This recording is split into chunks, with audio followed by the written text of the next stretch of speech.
السلام علیکم ورحمۃ اللہ وبرکاتہ۔ میرے پیارے آقا علیہ الصلوۃ والتسلیم کے پیارے دیوانوں، خاتون جنت حضرت فاطمہ الزہرا رضی اللہ تعالی عنہا کی کنیزوں، ماہ رمضان کیسے گزاریں اس درس میں ایک بار پھر آپ تمام کا استقبال ہے۔ کل کے درس میں ہم نے احادیث مبارکہ کی روشنی میں ماہ رمضان اور روزوں کے بہت سارے فضائل سماعت کیے تھے۔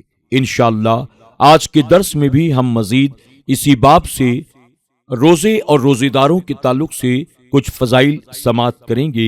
آئیے آج کے درس کا آغاز حسب معمول اللہ کے پیارے محبوب صلی اللہ علیہ وسلم کی بارگاہ میں درود و سلام کے نذرانے کے ساتھ کرتے ہیں۔ پڑھیں الصلاۃ والسلام علیک یا رسول اللہ، الصلاۃ والسلام علیک یا حبیب اللہ، الصلاۃ والسلام علیک یا نبی اللہ، وعلی آلک واصحابک یا نور اللہ صلی اللہ تعالی علیہ وسلم۔ روزہ اور دیگر عبادات میں فرق۔ میرے پیارے آقا صلی اللہ علیہ وسلم کے پیارے دیوانوں، خاتون جنت حضرت فاطمہ الزہرا رضی اللہ تعالی عنہا کی کنیزوں، اگر ہم دیگر عبادات کا جائزہ لیں تو یہ بات واضح ہو جاتی ہے کہ نماز، حج، زکوٰۃ وغیرہ کچھ کرنے کا نام ہے۔ مثلا نماز قیام، رکوع، سجود وغیرہ کی ادائیگی کا نام ہے۔ حج اللہ تبارک و تعالیٰ کی رضا کے لیے طواف کعبہ، وقوف منی و عرفہ، سعی وغیرہ کا نام ہے۔ لیکن روزہ کھانے پینے اور جماع سے بچنے کا نام ہے۔ آخر ایسا کیوں؟ در حقیقت اللہ تبارک و تعالیٰ اپنے بندوں کی تربیت فرمانا چاہتا ہے کہ میرے بندو، تمہارے پاس بھلے ہی حلال کھانا موجود ہے، حلال مشروبات بھی موجود ہیں، اور تمہاری بیوی تمہاری نظر کے سامنے ہے، پھر بھی ماہ رمضان المبارک میں میری خوشی کی خاطر ان چیزوں سے صبح صادق سے غروب آفتاب تک رکے رہو۔ اگر بندہ اللہ رب العزت کی رضا کی خاطر ان چیزوں سے اپنے آپ کو روکے رکھتا ہے تو اللہ تبارک و تعالی اپنی اس اطاعت کے عوض اس کی سونے جاگنے کو بھی عبادت قرار دیتا ہے، اور بوقت افطار اس کی دعا کو شرف قبولیت سے نوازتا ہے۔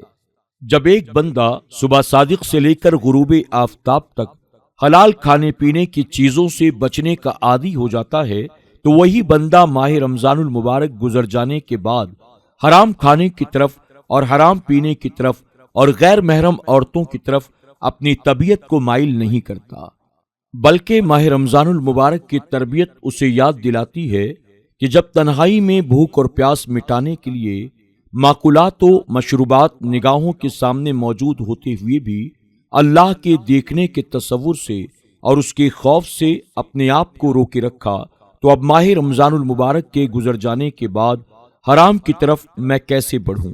کیونکہ جو خدا ماہ رمضان المبارک میں ہمارے گھر کی تنہائی کو دیکھ رہا تھا وہی خدا آج بھی دیکھ رہا ہے، اور بس بندہ اپنے آپ کو خوف خدا کی وجہ سے حرام ماکولات اور مشروبات اور غیر محرم کی طرف غلط قدم اٹھانے سے روک لیتا ہے۔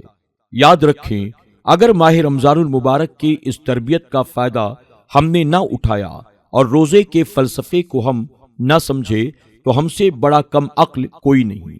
بظاہر روزہ مذکورہ تین چیزوں سے اپنے آپ کو روکنے کا نام ہے، لیکن اس کے علاوہ بھی روزے کی حفاظت کے حوالے سے رحمت عالم صلی اللہ علیہ وسلم کے ارشادات موجود ہیں۔ ہمیں چاہیے کہ ہم ان ارشادات کو پیش نظر رکھتے ہوئے اپنے روزوں کی حفاظت کریں اور خوب سے خوب روزے کی برکتیں حاصل کریں۔ روزے کے فوائد۔ میرے پیارے آقا صلی اللہ علیہ وسلم کے پیارے دیوانوں، خاتون جنت حضرت فاطمہ الزہرا رضی اللہ تعالی عنہا کی کنیزوں، اللہ تبارک و تعالی علیم و حکیم ہے، اس کے ہر کام اور ہر حکم میں کوئی نہ کوئی حکمت ضرور شامل ہے۔ یہ اور بات ہے کہ انسان کا ذہن اس کو نہ سمجھ سکے، مگر اس کا کوئی بھی حکم حکمت سے خالی نہیں ہے۔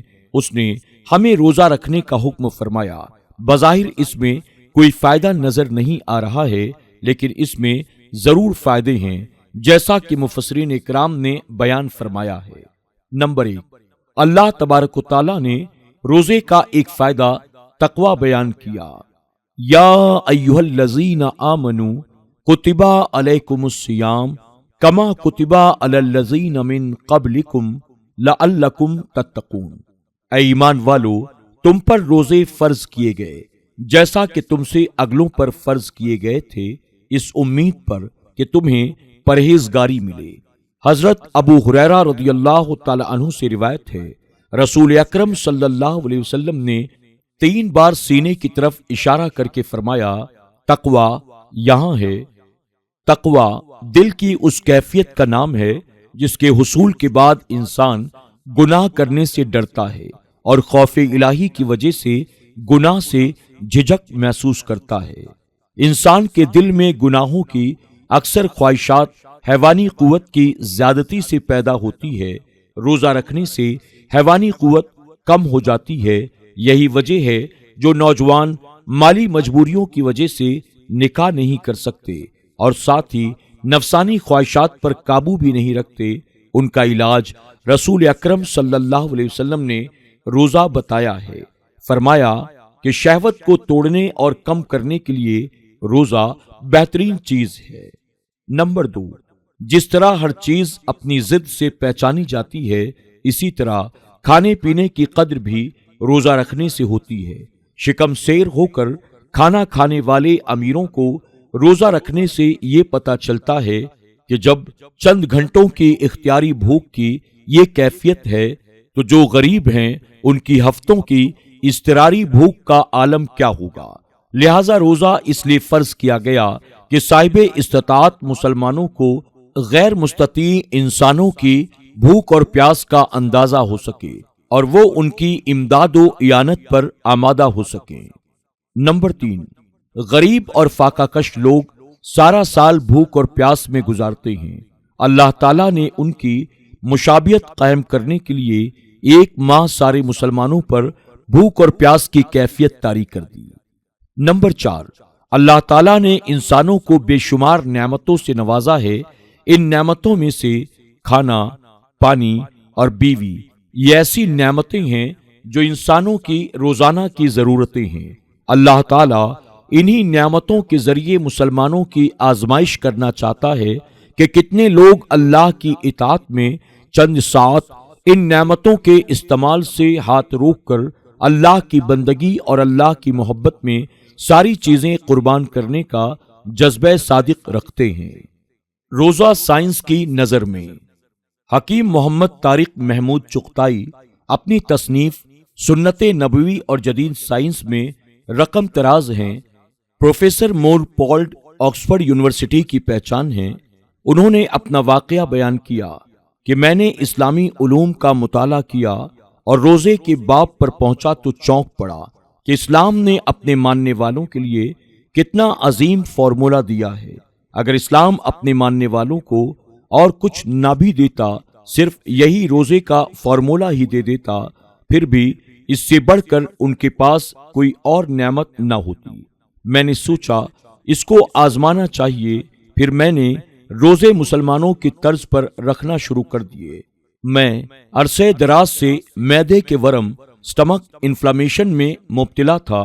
کچھ دنوں کے بعد ہی میں نے محسوس کیا کہ اس میں کمی واقع ہو گئی ہے۔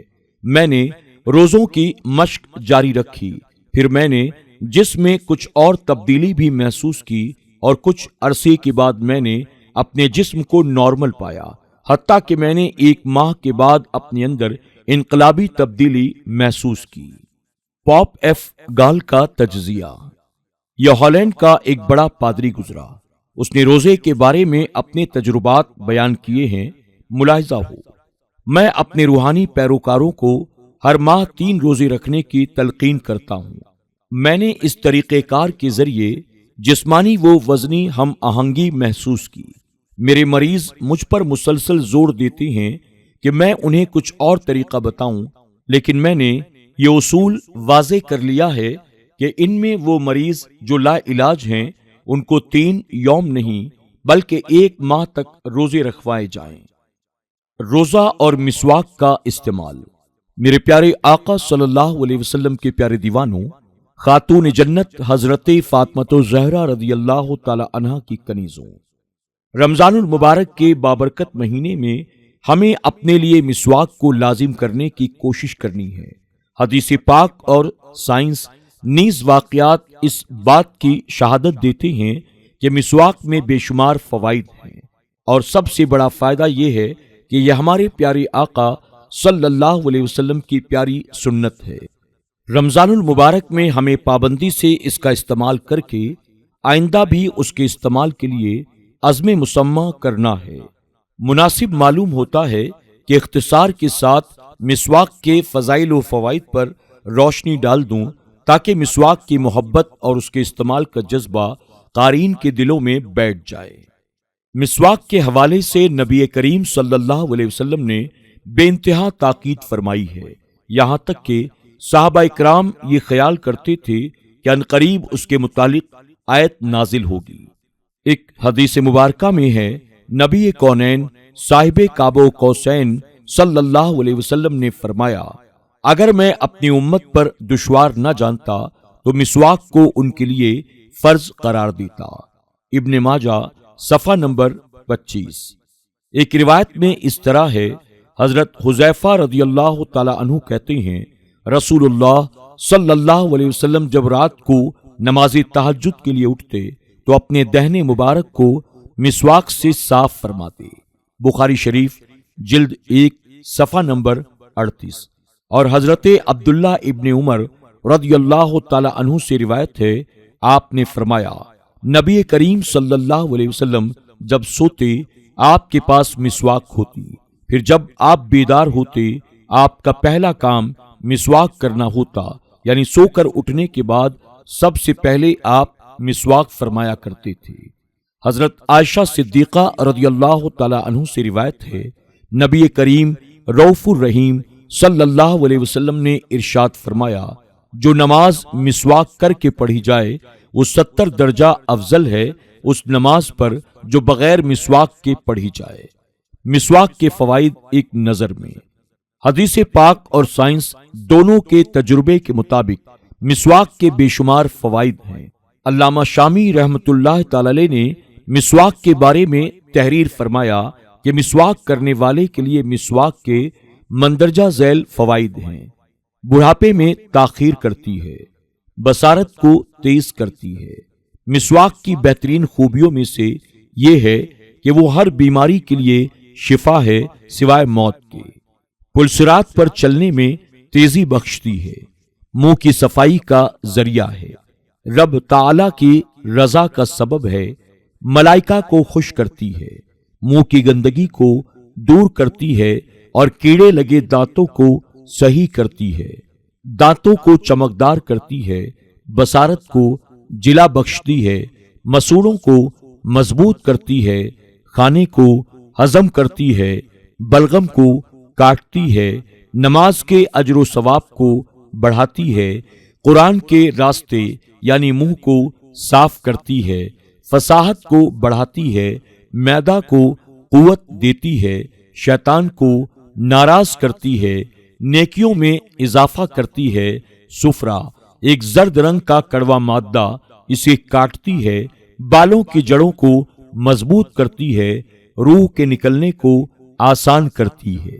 سبحان اللہ، سبحان اللہ، سبحان اللہ۔ میرے پیارے آقا صلی اللہ علیہ وسلم کے پیارے دیوانوں، خاتون جنت حضرت فاطمہ الزہرا رضی اللہ تعالی عنہا کی کنیزوں، اللہ رب العزت کی بارگاہ میں دعا ہے کہ میرا کریم ہم سب کو مسواک شریف کی عظیم سنت مبارکہ کو اپنانے کی اور عمر بھر اس سے محبت کرنے کی توفیق عطا فرمائے، آمین یا رب العالمین۔ آج کے درس میں بس اتنا ہی، انشاءاللہ مسواک شریف کے تعلق سے مزید کچھ باتیں ہم کل کے درس میں سماعت کریں گے۔ تب تک کے لیے اجازت دیں۔ السلام علیکم ورحمۃ اللہ وبرکاتہ۔